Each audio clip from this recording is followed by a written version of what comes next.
We're in Dar es Salaam, Tanzania with our leading lady, Maria Sarungi Tsehai, Director of Productions at Compass Communications Limited. Welcome to Wisdom Exchange TV. My name is Suzanne F Stevens, Chief Edge Optimizer for the Ignite Excellence Group of Initiatives.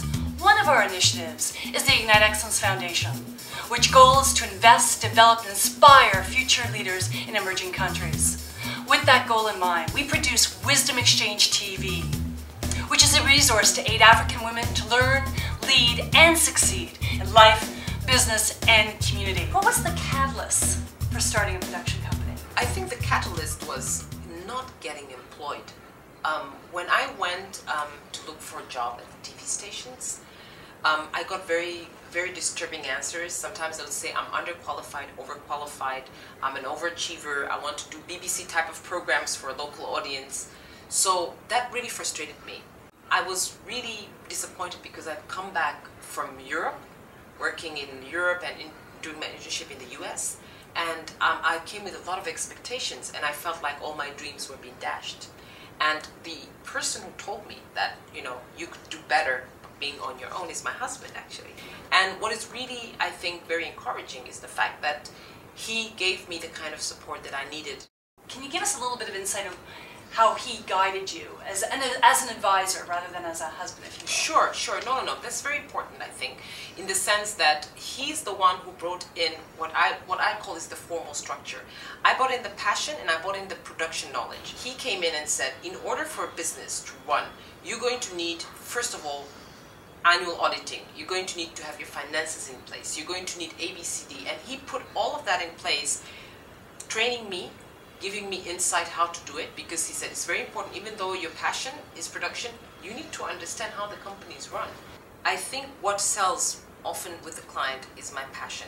So I would walk in, the first thing is try to understand what your company is doing.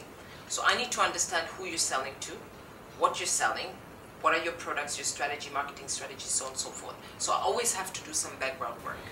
Do you have advice on how to get, be it the next Miss Universe or anybody for that matter, to connect with the audience? Because I always say the camera is cruel. It doesn't give you any feedback. It doesn't smile back at you when you smile. It doesn't laugh when you crack a joke. It's a very difficult device. When I prepare someone, if I have time, especially like in the beauty pageant, because when they go, they'll be doing a lot of that. We record them and then we show them. The first reaction is always, is that me? Oh! This particular society, Tanzanian society, but I think African society, wants women to be a little humble, to be a little bit, you know, drawn back and all that. And I always tell people, even if it's at the risk of appearing to be a little stuck up or snotty, it's better you blow your own horn than not to. Because as a woman, I think you need to be more aggressive, unfortunately. And aggressive is not necessarily bad. People call it, when it comes to men, they don't say aggressive, they say assertive. So I always say, no, I will use the word aggressive because I don't think it's a bad thing in business. You need to be. The only problem for us is that we're scared to do that. We don't want confrontation. And, you know, it becomes, in this point, our weakness as well.